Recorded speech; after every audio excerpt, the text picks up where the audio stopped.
खुरुमजरी यंगबिरिबा पुनांगपु channel असि माइकेदगी अहानमक्तदा तराम Nausari यंगबिरिबा ख्वाई पुनांगपु ngasi asi Delhi gi bot ni ngasi asi New Delhi gi bot ni ado New Delhi gi bot ni ngasi se khoi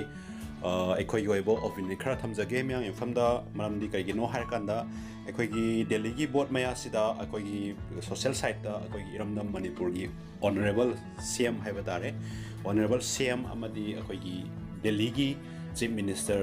Kejriwal ga hek changdam narakpa hek awai khum tawba theknaba adigi amaga khumnabada Kejriwal ne heli adigi khoigi Biren ne heli haidana honorable Biren ne heli haidana samain hek tawba khoigi social site habari Facebook site kumbada khoi theknaba oi thengnai habatare adubu matang asida amaramda changdam nabadu kaiblaite amaga changdam naba kasu kaiblaite bot haibasti amana ngamgani amana pogani habatare adubu matang sta khoigi honorable CM ga ani Delhi gi CM ga changdam nabasi aikhoi gi oiba motadi khenaba khar laigani haitadi amana amabu henade habe ai maramdi amana amabu henade hai maramdi khoigi honorable Manipur gi CM su phatte habe ade fai adagi Delhi gi honorable CM su fatte habe ade fai magi lairi mafam adugi matungina fai habatai fatte habadi yaroi maramdi koi Manipur habataraga di Manipur sti koi miyam da balamni aduga income su habadi tax khomaga su tax laga su yamna income lakningai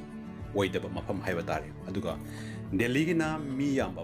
miyam na taw mafam aduna haim famasta tax lakba yamna maram oibana mahangna tongning tawba semning ba semba mahangna chawkhot khongthang gi lambida oitarga su khenaba khar lakani koi Manipur gi na income di matungina development da semakadabani samai tawna khenaba lay aduna khoi gi honorable CM ga Delhi gi honorable CM ga khenaba si Kejriwal gi matuk tamba adegi tamdaba gi wafam natana animak fai fatte habanate adubu masai party gi ye udana khoi gi oibodi khoi gi Kejriwal da thadarame segna haigadi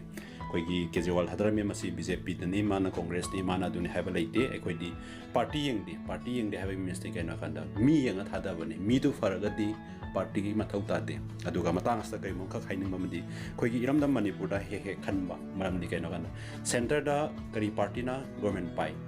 haiba se hanam yeng batong tau pai tare khoi Manipur le praja jingna center da aduna pai di khoi Manipur da aduna pai di yadi haiba poramale masi khoi oi ba khlon da di madu yamna lan bra hana khali amram do hoi sel thungi matang da awab tar pa matang da matam da package am lo matam da hoi center da pai ga di set da pai ga samana pai mina ga di khafa ga ni haiba du budi chummi amaram da adubu center da pai ba government na state da leiraga heta nungai ga ni heta wa ga ni haiba na lepati kharsi khar lan ga dra haina khoina thamjaring ba lay haiba tare aduna matang sida haijaning si hojiki amaden party haisi center da amaden party laite MP amani kabade hena adubu government se amana ti center da adu Delhi da sarkar pai raga government salai bangami smai taw duna khena ba lai aduna sibu posima hainingi aduga Delhi da yengoraga di Delhi da sing si free of cost da khoigi duty habatare sing of free of cost da pi aduga nupi singi oina bus free ni aduga khoi nupa ga za khoi di free oide oidra su nupi sing di free oi habatare aduga atopa mana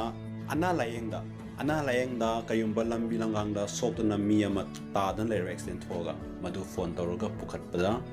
hairiba mi du free of cost layeng bagi facility yauri sumai piba adega mo government school haiba posidi private ka samanar haibare government school yiwanate private school samanare adumatik sitpa sengba langba private school ka samanare aduga private school gi paisa su henkat anda ba haiba tare mana condition amda thambi ba haidare henkat anda bida smai tawduna adumba condition mayam lai adagi Delhi da khoi gi fadaudi huntopam haiba tare fadaudi se khoi gi yum da gari laga lawba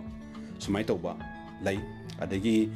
mahaki matam da haiga di magna fa ba se khoi gi corruption jima di leite habi ai adamai tawduna khoi Manipur gi sus corruption leite ha posimadi mayamna corruption tawdi ha posimadi ngangna rawa famni adubu kadai fawba chumba kadai fawba lan ba ha badudi karimba viral oira kanda lai leite ha badi adu da khangba ngamba tagi ha batare khangba ngamba natana ha batare adu Delhi dadi samna haibada corruption leite haiba yare smai tawdana khenaba yamna lei adagi akoina electric bill haiba tare electric bill jidi sunglak pulak haiba yare masina akoina haijaningi di akoina arema pa pamba akoisi government na tawbir iba potu akoina hena arema pa pamba dagi haiba tare phare na akoina bot thada banate masaigi government amoina miyamgi praja gi tamta khallaga tawthorpa ngamba haiba tare adu khakki mahaki capacity man ngamjabado adubo akoina respect tawboina bot pibani sengna haragati aduna marksi hena khange hena haire mana chalaibada ngamme haibagi pot amasu leire aduga palamiba sarkar singna toramba mayamdagi mana mu hena topna toramba ngamba khar leibaduna koina madu yengaga bot pibani mamang na palamba government congress na school adu sarami bus masing adu leirami adagi hospital masing adu sarami adom da chachara roi sarambadi congress na palri congress na sani amaden party na palade amaden party sani bjp na palade bjp na du sani adudi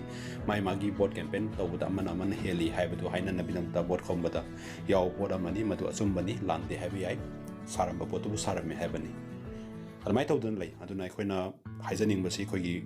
Manipur dagisu khoi honorable sem bot khombalai mahakakta nate lebak ki chief minister tara mukki sangdi bot khombalai delhi da habatare film star yauri adege khoi gi mp khumdra mukki sang bot khomi habatare adege actor actress habatare bollywood ki kaya ma bot khomba yauri habatare smai tawdana haiba amade party si sarkar paiba amung halaktana ba haidana amai to nakkan bot khombani adugo manamo ere ka ba or ka dabdi khangre adugo koina respect to boina Kejriwal da bot pire habatar smile lei an masi program si koina semjai si BJP phai congress party congress phai amane phai aduma potan nasade koina phongdok ningba khara leibadu koigi channel si kothang da summa matang phongdok ke haidana program semjabani amadi yengbi bokoi punamana waro bitar ma haibadi congress holi BJP da bot pi de congress da pi amane party pi haibagi wakhanlon de natte koina tawisi mi afaba yengaga bot pibani masim haijage aduga yembiu khoi punamata yarimkhai program asibu share to view amadi subscribe to ba bell icon number kawbi gana haibu wai sajarga yembiu khoi punam bom kana kuramjari